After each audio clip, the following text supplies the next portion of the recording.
बिस्मिल्लाहिर्रहमानिर्रहीम। अस्सलाम वालेकुम स्टूडेंट्स। आज हम अपना नेक्स्ट लेक्चर देखेंगे ऑपरेटिंग सिस्टम का। जी आज हमारा लेक्चर नंबर 4 है। होपफुली अब तक जितने हमने टॉपिक्स डिस्कस किए हैं वो इंशाल्लाह आपको बहुत अच्छे से समझ आ चुके होंगे। आज हम उन्हीं कंटेंट्स को और उन्हीं टॉपिक्स को जो हम आगे कंटिन्यू कर रहे हैं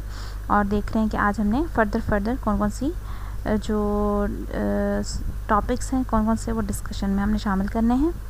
हाँ जी, आज के हमारे जो कंटेंट्स हैं उसमें कुछ इस तरह से हमारी जो है वो टॉपिक्स इन्वॉल्व हैं। सबसे पहले हम देखेंगे सिस्टम कॉल्स क्या होती हैं और उसके बाद हम देखेंगे सिस्टम कॉल्स को किस तरह से अप्लाई किया जाता है, यूज़ किया जाता है। उसके बाद हमने देखना है सिस्टम कॉल पैरामीटर्स कैसे पास किए जाते हैं। देन हम देखेंगे डिफरेंट हमारे पास जो टाइप्स हैं सिस्टम कॉल्स की वो किस तरह से और किस किस मकसद के लिए इस्तेमाल की जाती हैं। तो हम इसको कंटिन्यू करते हैं। हाँ जी, सबसे पहले बेसिकली हम इंट्रोडक्शन देख लेते हैं सिस्टम कॉल्स का। सिस्टम कॉल्स बेसिकली क्या होती हैं? सिस्टम कॉल्स बेसिकली आपके पास एक ऐसा इंटरफेस है जिसके ज़रिए आपका ऑपरेटिंग सिस्टम जो है वो आपकी रिक्वायरमेंट्स के मुताबिक आपको रिसोर्सेज प्रोवाइड करता है, या दूसरे अल्फाज में हम डिफरेंट एक्टिविटीज़ के लिए, डिफरेंट प्रोसीजर्स के लिए जब हम डिफरेंट कमांड्स का इस्तेमाल करते हैं तो वो कमांड्स एक प्रॉपर सीक्वेंस से जो है वो अप्लाई की जाती हैं। उसका प्रॉपर प्रोसीजर होता है, मेथड होता है, और उनको यूज़ करने के लिए आप ऑपरेटिंग सिस्टम से जो है वो परमिशन लेते हैं या उसको जो है वो कमांड्स देते हैं, और ऑपरेटिंग सिस्टम फिर उसके हिसाब से आपके डिफरेंट रिसोर्सेज को और डिफरेंट आपके रिक्वायरमेंट्स को सामने रखते हुए वो एक्टिविटी परफॉर्म करता है या आपको जो है वो इंटरफेस प्रोवाइड करता है जिसके ज़रिए आप काम कर सकते हैं। तो वो बेसिकली आपके पास सिस्टम कॉल्स कहलाती हैं। सिस्टम कॉल्स आपकी जो हैं वो सर्विसेज नॉर्मली जो है वो राइट की जाती हैं, बनाई जाती हैं, कोडिंग की जाती है हाई लेवल लैंग्वेजेस में। और जैसे कि हमारे पास C++ लैंग्वेज है, C लैंग्वेज है, ये आपकी इस्तेमाल होती है जिसके ज़रिए आप सिस्टम कॉल्स को क्रिएट करते हैं। सिस्टम कॉल्स जो हैं वो किस तरह से हम एक्सेस करते हैं, यानी आप उनको इस्तेमाल किस तरह से करते हैं। तो नॉर्मली आपके पास एक high level application program interface होता है जिसे हम API का नाम देते हैं। तो हमारे पास APIs मौजूद होते हैं जिनके ज़रिए आपके सिस्टम कॉल्स जो है वो आसानी इस्तेमाल होती हैं। यानी आप जहाँ पे भी सिस्टम कॉल स्टोर्ड हैं वहाँ से आप अपनी रिक्वायरमेंट के हिसाब से सिस्टम कॉल को सिलेक्ट करते हैं, और सिलेक्ट करने के बाद वो सिस्टम कॉल जो है आप फॉरवर्ड करते हैं ऑपरेटिंग सिस्टम को, और ऑपरेटिंग सिस्टम उस सिस्टम कॉल को इंटरप्रेट करता है, उसको अंडरस्टैंड करता है, और उसके बाद उसके अकॉर्डिंगली आपकी जो रिक्वायरमेंट्स होती हैं उनको वो फुलफ़िल करता है। मींस आपको रिसोर्सेज प्रोवाइड करता है, डिफरेंट आपके जो है वो एग्जीक्यूशंस परफॉर्म करता है, व्हाटएवर जो भी आपकी एक्टिविटीज़ होती हैं वो परफॉर्म करता है। तो बेसिकली आपके सिस्टम कॉल और आपके ऑपरेटिंग सिस्टम के दरमियान में एक आपका इंटरफेस होता है जो बेसिकली उसी हाई लेवल लैंग्वेज में ही होता है जिसमें आपने सिस्टम कॉल्स क्रिएट की होती हैं। उसको जनरली हम API का नाम देते हैं। अब क्योंकि हमारे पास सिस्टम जो ऑपरेटिंग सिस्टम्स हैं वो डिफरेंट हैं, different variety of operating systems इस्तेमाल करते हैं, तो हमारे पास जो APIs हैं वो भी डिफरेंट है according to the operating system. जैसे आपके पास विंडोज़ में Win32 API है। अक्सर आप जो है अपनी जो सिस्टम प्रोग्राम्स होते हैं, सिस्टम फाइल्स में आप अक्सर ये नाम देखते हैं। इसके अलावा लिनक्स या यूनिक्स या सन सोलारिस में से जो भी आप जो है वो ऑपरेटिंग सिस्टम यूज़ करें तो उसके अंदर POSIX API के नाम से आपके जो है वो एप्लीकेशन प्रोग्राम इंटरफेस होता है। इसी तरह से आपके पास जावा API मौजूद होता है जो JVM या जावा वर्चुअल मशीन्स, ये जो आपके ऑपरेटिंग सिस्टम्स होते हैं इनके अंदर इस्तेमाल किए जाते हैं। बेसिकली पर्पस सबका सेम है, just according to the operating systems इनकी जो सेटिंग्स हैं या इनकी जो कमांड्स हैं या इनका जो प्रॉपर एक इंटरफेस है वो थोड़ा सा डिफरेंट होता है। हाँ जी, अगर हम एक सिंपल सी एग्जांपल से डिफ़ाइन करना चाहें कि सिस्टम कॉल्स किस तरह से होती हैं या किस तरह से यूज़ की जाती हैं, तो बेसिकली आपके पास सोर्स फाइल होती है। जैसे अभी हमने बात की कि आपकी जो सिस्टम कॉल्स हैं वो हाई लेवल लैंग्वेज में बनाई जाती हैं, तो आपको स्टूडेंट्स ये चीज़ याद होगी कि हम जो भी प्रोग्राम राइट करते हैं हाई लेवल लैंग्वेजेस में उसको हम सोर्स कोड का नाम देते हैं या सोर्स फाइल का नाम देते हैं। तो बेसिकली आपकी जो सोर्स फाइल होती है या जो सिस्टम कॉल्स होती हैं वो बेसिकली आपके किसी न किसी सोर्स फाइल में मौजूद होती हैं। जैसे कि आपके पास कोई भी एक सोर्स फाइल है जिसमें डिफरेंट आपकी जो है वो सिस्टम कॉल्स जो हैं वो मौजूद होती हैं। फॉर एग्जांपल एक्वायर आपने इनपुट फाइल नेम लेना है, ये भी एक सिस्टम कॉल है कि आपको किसी भी फाइल का नाम जो है सर्च आउट करना है, या आपने कोई भी चीज़ जो है वो स्क्रीन पर राइट करनी है, राइट प्रॉम्प्ट टू स्क्रीन है। एक्सेप्ट इनपुट एक सिस्टम कॉल होती है जिसके ज़रिए आप यूज़र से कीबोर्ड के ज़रिए जो भी वो इनपुट दे रहा होता है आप वो इनपुट लेते हैं। इसी तरह से एक्वायर आउटपुट फाइल नेम, अगर आपकी कोई आउटपुट फाइल है जिससे आपने डाटा रिट्रीव करना है तो उसका नेम आपने सर्च करना, उसके लिए आपके पास एक्वायर आउटपुट फाइल नेम जो है वो कमांड सिस्टम कॉल होगी। इसी तरह से आपके पास है ओपन इनपुट फाइल्स आपने ओपन करनी हो, आपने एग्ज़िट करनी हो, आपने कोई क्रिएट करनी है फ़ाइल, या आपने कोई लूपिंग स्ट्रक्चर जो है स्टार्ट करनी है जिसमें कंटिन्यूसली आप एक प्रोसीजर को मल्टीपल टाइम्स एग्जीक्यूट करना चाह रहे हैं। तो इस किस्म की जितनी भी आपके पास ये सारी आपकी सिस्टम कॉल्स की एग्जांपल्स हो सकती हैं और ये सारी आपकी सोर्स फाइल में मौजूद होती हैं। इनमें से जो भी आपका रिक्वायर्ड होती है वो आप अपनी डेस्टिनेशन फाइल में यूज़ करते हैं, यानी सेलेक्ट होती है वो आपकी सोर्स फाइल में से और देन वो आगे फॉरवर्ड की जाती है APIs के थ्रू आपके ऑपरेटिंग सिस्टम को, और ऑपरेटिंग सिस्टम अकॉर्डिंगली उस पर जो है वो एक्शंस परफॉर्म कर सकता है। हाँ जी स्टूडेंट्स, अब हम देखेंगे सिस्टम कॉल्स को इम्प्लीमेंट कैसे किया जाता है। बेसिकली हमारे पास क्योंकि नंबर ऑफ़ सिस्टम कॉल्स हैं, जैसे अभी हमने देखा हमारे पास एक लिस्ट थी बहुत बड़ी, और आपकी different system calls different times में रिपीटेडली इस्तेमाल भी हो सकती हैं अकॉर्डिंग टू द सिचुएशन। तो एक्चुअली इतनी सारी सिस्टम कॉल्स में से आप सिस्टम कॉल को सिलेक्ट कैसे करते हैं और फर्दर वो फिर अपनी प्रोसेसिंग की तरफ कैसे जाता है। तो फर्स्ट ऑफ़ ऑल हमें इसको समझने के लिए हमें पता होना चाहिए कि एक्चुअली उसकी जो इम्प्लीमेंटेशन है वो कितने स्टेप से गुजरकर परफॉर्म होती है। तो सबसे पहले आपकी जितनी भी सिस्टम कॉल्स होती हैं तमाम की तमाम सिस्टम कॉल्स को एक नंबर असाइन किया जाता है जो उनका इंडेक्स होता है, और आपके पास एक टेबल मौजूद होता है जिसे हम system call interface maintenance table कहते हैं। उस टेबल के अंदर आपके पास सिस्टम कॉल्स की लिस्ट भी होती है और साथ में उनके नंबर्स या इंडेक्सेस भी मौजूद होते हैं, यानी वो टेबल आपके पास एक प्रॉपरली सीक्वेंशियल टेबल है जिसके ज़रिए आप अपनी सिस्टम कॉल्स को सिलेक्ट कर सकते हैं। आप चाहे तो उनकी नेम से सिलेक्ट कर लें, चाहे तो आप उस नंबर से भी उन्हें जो है वो एक्सेस कर सकते हैं।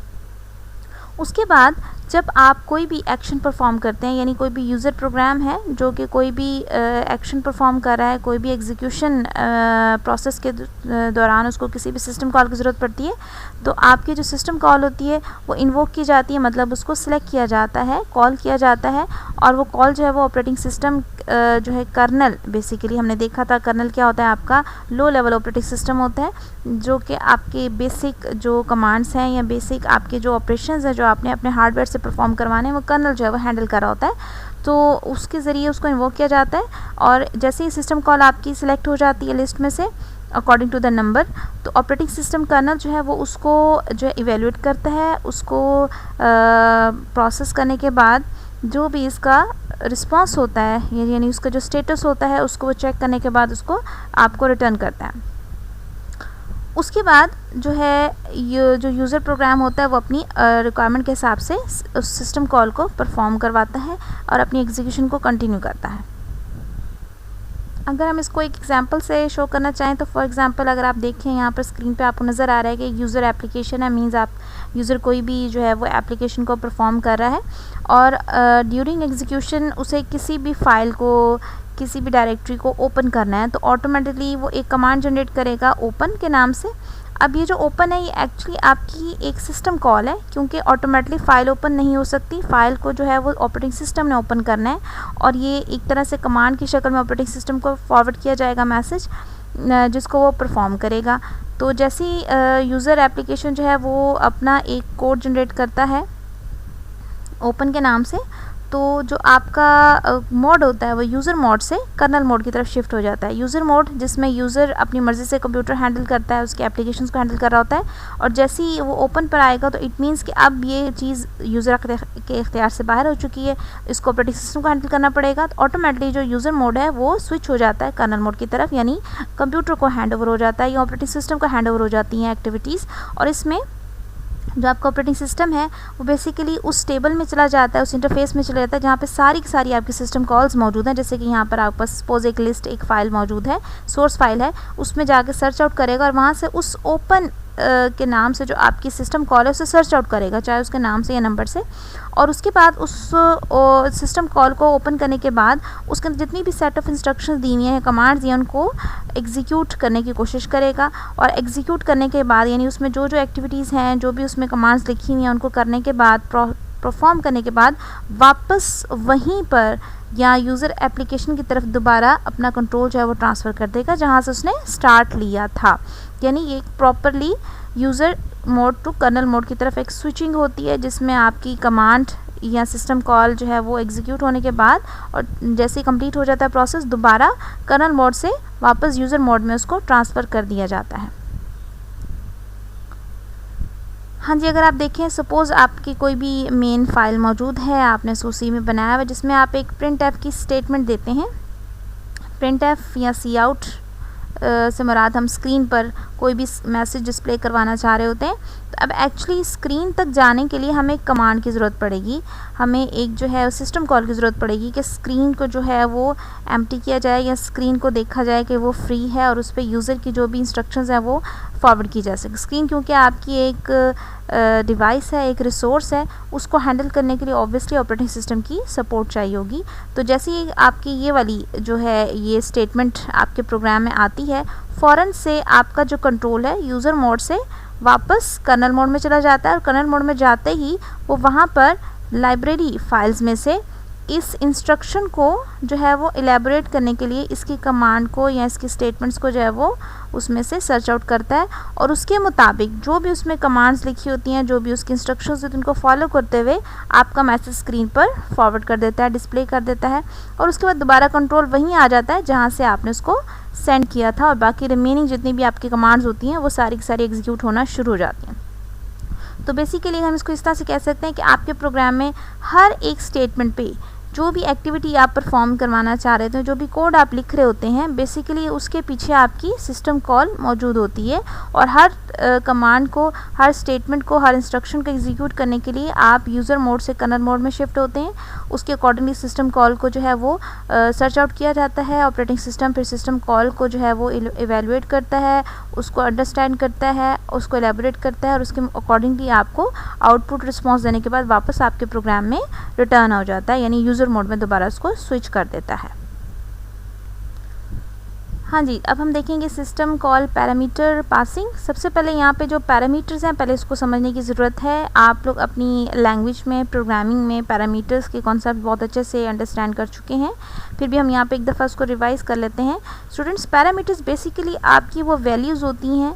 वो डाटा होता है जो आप अपने प्रोग्राम में या अपने फंक्शन को पास करते हैं, उसको सेंड करते हैं किसी न किसी शक्ल में और वो डिफरेंट आपकी डाटा टाइप्स की शेप्स में हो जाती हैं। वो जब तक आप उसको वैल्यूज़ जो है वो फॉरवर्ड नहीं करते, वो फंक्शन, वो प्रोग्राम अपना प्रोसीजर कंटिन्यू नहीं करता है। मीन्स उसको कुछ एग्जीक्यूशन के लिए, प्रोसेसिंग के लिए कुछ इनपुट चाहिए होता है जो पैरामीटर्स की शक्ल में उसको प्रोवाइड किए जाते हैं। इसी तरह से हमारे पास कुछ सिस्टम कॉल्स भी होती हैं जिनको पैरामीटर्स की ज़रूरत पड़ती है अपनी एग्जीक्यूशन को कंप्लीट करने के लिए।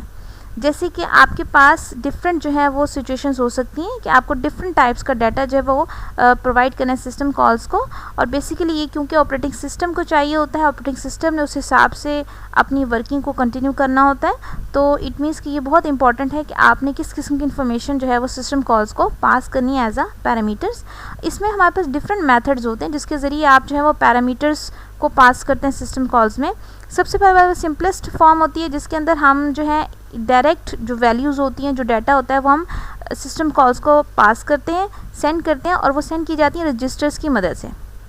रजिस्टर्स क्या होते हैं? बेसिकली रजिस्टर्स आपके प्रोसेसर के अंदर, सीपीयू के अंदर स्मॉल मेमोरीज होती हैं विद 1 बाइट टू 2 बाइट और डिफरेंट बाइट्स में उनके साइजेस होते हैं और अकॉर्डिंगली उनकी स्पेसिफिक पर्पस होता है जिसके लिए उनको बनाया जाता है। मींस किसी में आपकी इंस्ट्रक्शन स्टोर होती है, किसी में आपका डाटा स्टोर होता है, किसी में आपकी इंस्ट्रक्शन का एड्रेस स्टोर होता है, किसी में डाटा का जो एड्रेस या मेमोरी एड्रेस स्टोर होता है। इसी तरह से डिफरेंट आपके पास जो है वो कंट्रोल रजिस्टर्स भी मौजूद होते हैं। ये हमने अपने लास्ट लेक्चर में रजिस्टर्स को थोड़ा सा डिस्कस भी किया था। तो रजिस्टर्स के थ्रू, यानी रजिस्टर में आप अपनी वैल्यूज़ को पुट कर देते हैं और वो रजिस्टर से डायरेक्ट फॉरवर्ड हो जाती हैं आपकी सिस्टम्स कॉल की तरफ जो आपकी वैल्यूज़ होती हैं। एक तो ये सिंपल सा तरीका है। दूसरा तरीका हमारे पास क्या होता है कि आप वैल्यू या डाटा को डायरेक्ट रजिस्टर्स को पास नहीं करते, बल्कि आपका जो डाटा होता है वो आपकी मेमोरी में स्टोर्ड रहता है, वो मेमोरी में मौजूद रहता है या मेमोरी में उसको आप सेव रखते हैं और जस्ट उस मेमोरी का जो एड्रेस होता है, जिस जगह पे आपका पैरामीटर वैल्यू स्टोर्ड है, वो एड्रेस जो है वो आप एज अ पैरामीटर जो है वो रजिस्टर्स में सेंड कर देते हैं या फॉरवर्ड कर देते हैं। फिर आपकी जो सिस्टम कॉल होती है वो रजिस्टर में जाती है, रजिस्टर में से एड्रेस को नोट आउट करके मेमोरी में जाकर वहाँ से डाटा जो है वो रिट्रीव कर लेती है। ये उस केस में होता है अगर आपका डाटा वैल्यूज़ बहुत ज़्यादा हैं जो कि रजिस्टर्स में है वो कम्प्लीटली जो है वो स्टोर नहीं हो सकती हैं क्योंकि रजिस्टर्स बहुत साइज़ में स्मॉल होते हैं। तो इस केस में सिर्फ हम उसमें एड्रेस जो है वो पास कर देते हैं, बाकी डाटा आपका या वैल्यूज़ जो होती हैं वो आपकी मेमोरी में स्टोर रहती हैं। और नॉर्मली ये लिनक्स या यूनिक्स वगैरह के अंदर इस तरह से काम किया जाता है, यानी इस तरह से ये सेकंड मेथड इस्तेमाल होता है। इसके बाद हमारे पास तीसरा होता है जिसमें पासिंग वायर टेबल आपके पास एक बिल्ट इन जो है वो आपका टेबल पहले से मौजूद होता है जिसमें डिफरेंट टाइप्स ऑफ पैरामीटर्स हैं, देयर वैल्यूज़ जो हैं वो उसमें प्रॉपरली परफॉर्म्ड होती हैं, वो उसमें पहले से जो है वो सेटल्ड होती हैं। जस्ट आप उसको जो है वो टेबल के अकॉर्डिंगली जो है उसका इंडेक्स है उसकी वैल्यू जो है वो कंफर्म बता देते हैं और आपकी जो सिस्टम कॉल होती है वो टेबल से ऑटोमेटिकली जो वैल्यूज़ होती हैं वो उसमें से ले लेती हैं। नॉर्मली ये टेबल्स आपके फिक्स होते हैं, यानी pre defined values and pre defined parameters के लिए आपके टेबल्स जो है वो क्रिएट किए जाते हैं और आप उनको मल्टीपल सिचुएशंस में जो है उसको आप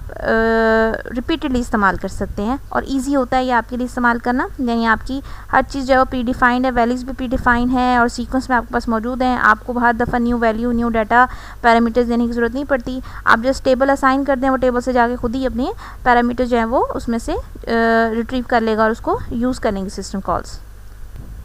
जी, अब हम देख रहे हैं सिस्टम कॉल्स की टाइप्स हमारे पास अकॉर्डिंग टू सिचुएशन और अकॉर्डिंग टू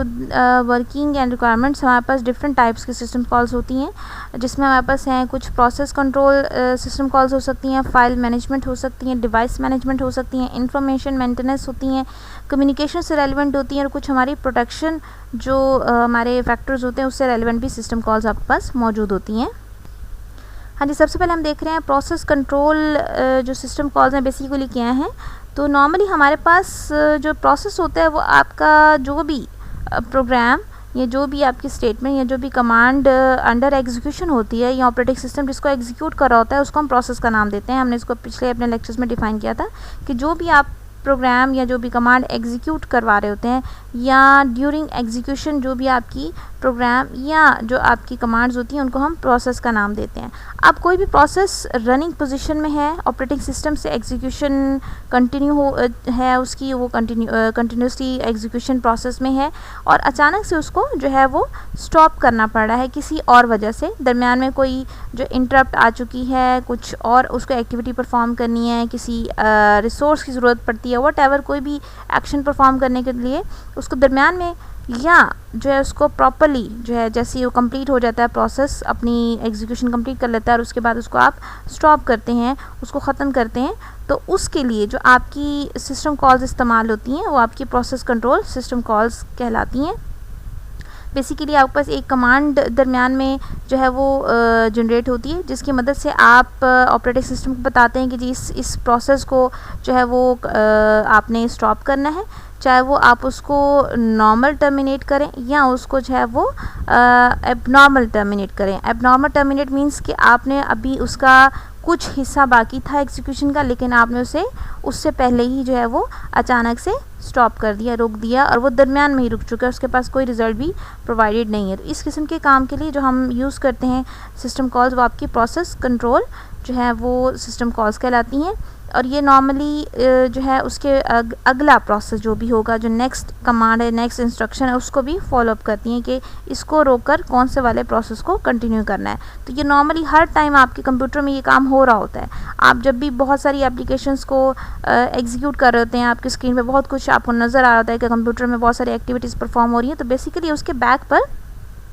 आपकी प्रोसेस कंट्रोल जो सिस्टम कॉल्स हैं वो कंटिन्यूसली प्रोग्रेस में होती हैं। एक प्रोसेस को टर्मिनेट कर रही होती हैं, दूसरे को स्टार्ट कर रही होती हैं, एक कभी का एग्जीक्यूशन में होता है, दरमियान में उसको एबनॉर्मली शट डाउन करके या जो है रोक कर उस नए प्रोसेस की तरफ चली जाती हैं, फिर उसको रोक कर अगले प्रोसेस में चली जाती हैं और सीक्वेंस वाइज ये काम आपका चलता रहता है। तो ये बहुत ही कॉमन आपकी जो है वो सिस्टम कॉल्स कहलाती हैं। उसके बाद हमारे पास है file management system calls. File management system calls का काम बेसिकली आपकी फ़ाइल क्रिएट करने से लेकर उसको डिलीट करने के तक के जितने भी प्रोसेस हैं, जितनी भी एक्टिविटीज़ हैं, सारी आपकी फ़ाइल मैनेजमेंट सिस्टम कॉल्स के अंडर आती हैं। ये सारी की सारी की एक्टिविटीज़ होती हैं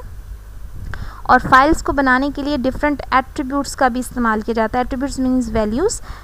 या इंफॉर्मेशन जो आपकी फ़ाइल से रेलेवेंट होती है वो भी इसमें शामिल होती हैं, जो कि उसके एट्रीब्यूट्स के तौर पर या पैरामीटर्स के तौर पे हम इस्तेमाल करते हैं। जैसे आपकी फ़ाइल का नेम क्या होगा, जिस नाम से उसे बना रहे हैं उसकी फ़ाइल टाइप क्या है, यानी उसका एक्सटेंशन क्या है। प्रोटेक्शन कोड मींस आपने उसको किस मोड में उसको ओपन करना है आपने, यानी वो रीड मोड में होगी, राइट मोड में होगी या पेंड मोड में होगी, या ओवरऑल डिफरेंट मोड्स में आप उसे अप्लाई करना चाह रहे हैं, ओपन करना चाह रहे हैं, क्रिएट करना चाह रहे हैं। ये सारी चीज़ें इसमें आती हैं। इसके अलावा अकाउंटिंग इन्फॉर्मेशन मींस आपकी फ़ाइल का साइज़ क्या होगा,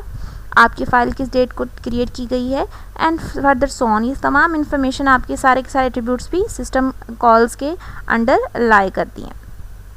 लेकिन इसमें सबसे जो कॉमन आपकी सिस्टम कॉल जो मोस्ट फ्रीक्वेंटली इस्तेमाल होती हैं वो आपके पास हैं get file attribute and set file attributes. Means आपकी जब न्यू फाइल क्रिएट हो रही होती है तो आप उसके एट्रीब्यूट्स को सेट कर रहे होते हैं, फाइल नेम, फाइल टाइप, उसके protection codes, accounting information, so on, बहुत सारी चीज़ें आप एडजस्ट कर रहे होते हैं। इस तरह से जब आप किसी फाइल को ओपन कर रहे होते हैं, उसमें से कोई डाटा लेना है, उसमें डाटा स्टोर करना है, या फर्दर कोई भी एक्टिविटी आपने किसी फाइल पे परफॉर्म करनी है, तो उस फाइल को ओपन करने के लिए भी आपको उसकी बहुत सी इन्फॉर्मेशन चाहिए होती है। उसके लिए भी आपके पास गेट फाइल एट्रीब्यूट नाम की जो आपकी सिस्टम कॉल्स हैं वो इस्तेमाल की जाती हैं। और डिफरेंट एक्शंस परफॉर्म जितने भी आपने करने होते हैं फाइल्स के ऊपर, सब के लिए आपके पास सिस्टम कॉल्स मौजूद होती हैं जो कि इस मकसद के लिए इस्तेमाल की जाती हैं। इसके अलावा हमारे पास इंफॉर्मेशन मेंटेनेंस से रेलेवेंट भी सिस्टम कॉल्स होती हैं। इंफॉर्मेशन मेंटेनेंस बेसिकली आपके सिस्टम रिसोर्सेज, आपके प्रोसेसेस, आपके डिफरेंट जो प्रोग्राम्स हैं, चाहे वो यूज़र प्रोग्राम्स हैं या सिस्टम प्रोग्राम्स हैं, ईच एंड एवरी थिंग जो भी आपके सिस्टम में मौजूद है उसकी जो इन डिटेल होती है, जो उसकी इन्फॉर्मेशन होती है, उसका बैकअप रखना, उसका रिकॉर्ड रखना, उसको मेंटेन करना, वो आपकी डिफरेंट सिस्टम कॉल्स के जो है वो अंडरलाई करता है, जिनको हम इंफॉर्मेशन मेंटेनेंस सिस्टम कॉल्स का नाम देते हैं, जो कि आपके प्रोसेसेस की, आपकी रिसोर्सेज की, ऑपरेटिंग सिस्टम की और डिफरेंट जितनी भी आपके रिलेटेड डिवाइसेस उन सब की जो है वो इन्फॉर्मेशन को कलेक्ट करना, उनको जो है इंटरप्रेट करना, उन पे डिफरेंट एक्टिविटीज़ परफॉर्म करना और उनको अपडेट करना, ये सारी आपके सिस्टम कॉल्स के थ्रू परफॉर्म किया जाता है, जो आपके इंफॉर्मेशन मेंटेनेंस सिस्टम कॉल्स में आती हैं। हाँ जी, उसके बाद हमारे पास कम्युनिकेशन से रेलेवेंट होती है। कम्युनिकेशन बेसिकली बहुत ब्रॉडेड आपका जो है टॉपिक है, हम जैसे उसको थोड़ा सा यहाँ पर डिस्कस करेंगे। कम्युनिकेशन जैसे कि राब्ता, यानी आपने कम्युनिकेट करना है। अब कम्युनिकेशन बेसिकली क्या हो सकती है? कम्युनिकेशन बेसिकली आपकी kernel mode end user mode में कम्युनिकेशन है। इस तरह से ऑपरेटिंग सिस्टम और डिफरेंट एप्लीकेशन के दरम्यान में कम्युनिकेशन है, या डिफरेंट प्रोसेसेस के दरम्यान में जो है कम्युनिकेशन है, यानी जिस भी लेवल पर जहाँ पे भी दो डिफरेंट जो है ऑब्जेक्ट्स या कंटेंट्स आपस में जो है वो कनेक्ट होते हैं, कम्युनिकेट करते हैं, कुछ डाटा रिसीव करते हैं, कुछ पास करते हैं, कुछ कमांड्स जो हैं वो एग्जीक्यूट करते हैं, कुछ कमांड्स को टर्मिनेट करते हैं। ये तमाम की तमाम एक्टिविटीज़ को हैंडल करने के लिए दरम्यान में भी आपके पास सिस्टम कॉल्स मौजूद होती हैं, जिनको हम कम्युनिकेशन सिस्टम कॉल्स का नाम देते हैं। इसके बाद हमारे पास प्रोटेक्शन से रेलिवेंट है। प्रोटेक्शन मींस आपकी फाइल्स को प्रोटेक्ट करना है, आपके डाटा को प्रोटेक्ट करना है, आपके प्रोसेसेस जो हैं वो जितना भी एरिया इस्तेमाल कर रहे हैं उनके डाटा को प्रोटेक्ट करना है, उनकी रिसोर्सेज को प्रोटेक्ट करना है। मींस डिफरेंट प्रोसेस जब बहुत सारे जो हैं वो एक ही वक्त में काम कर रहे होते हैं, तो आपकी जो इन्फॉर्मेशन है, जो डिटेल है, जो डाटा वो मिक्सअप नहीं होना चाहिए, जो वो उनमें कोलैबोरेशन नहीं आनी चाहिए, उनमें जो है वो एक लिमिटेड जो है वो कम्युनिकेशन हो और उनकी जो डाटा है, कंटेंट्स हैं, आपस में जो है वो मिक्सअप ना हो। इस सब चीज़ों का ख्याल रखने के लिए भी सिस्टम कॉल्स इस्तेमाल होती हैं, जो कि तमाम के तमाम रिसोर्सेज को हैंडल करती हैं, उनके डाटा को, उनके रिसोर्सेज को और उनकी एक्टिविटीज़ को, तमाम की प्रोटेक्शन की जिम्मेदारी सिस्टम कॉल्स के अंडर आती है, जो कि ऑपरेटिंग सिस्टम इस सिस्टम्स कॉल्स के थ्रू प्रोटेक्शन को हैंडल करता है। तो ये बेसिकली ये भी आपके मोस्ट इंपॉर्टेंट जो है वो सिस्टम कॉल्स की कैटेगरीज़ हैं।